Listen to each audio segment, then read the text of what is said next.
Сәлем достар, менің каналыма қош келдіңіздер. Видеоны көрместен бұрын каналыма тіркеліп, қоңыраушаны баса кетуді ұмытпаңыздар. Бұл видеода мен үй жағдайындағы напиток дайындауды үйретемін. Өте дәмді, шөлді жақсы басады, кішкентай балалар сүйсініп ішеді. Құрамы да өте қарапайым. Магазинде сатып алған химикаты көп напиток соктардан гөрі үй жағдайындағы таза, дәмді сокты қабыл алыңыздар. Менің рецептім бойынша жасасаңыз, бір жасағанда 8-9 литр напиток аласыз. Өз қалауыңызша құрамын көбейтіп өзгертсеңіз де бола береді. Шығын жағына келетін болсақ, 800-900 теңгеңіз кетеді, бірақ сол 800-900 теңгеден сіз 3-4 есе көп напиток жасай аласыз. Ал ендеше олай болса кеттік, менімен бірге напиток жасап үйренейік.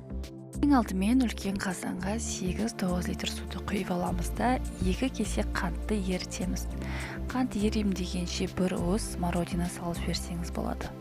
Екеуін 10 минуттай қайнатасыз. Қайнап болғаннан кейін жарты апельсин мен жарты лимонды турап суға саласыз.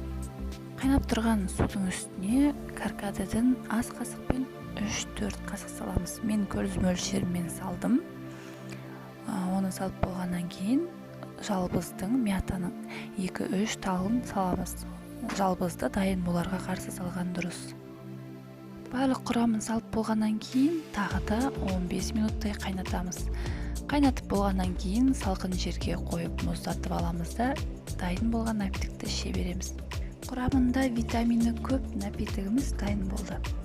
Менің каналымдағы қара қарақаттың, лимонның және басқа да көптеген шөптердің пайдасы туралы көре кетіңіздер.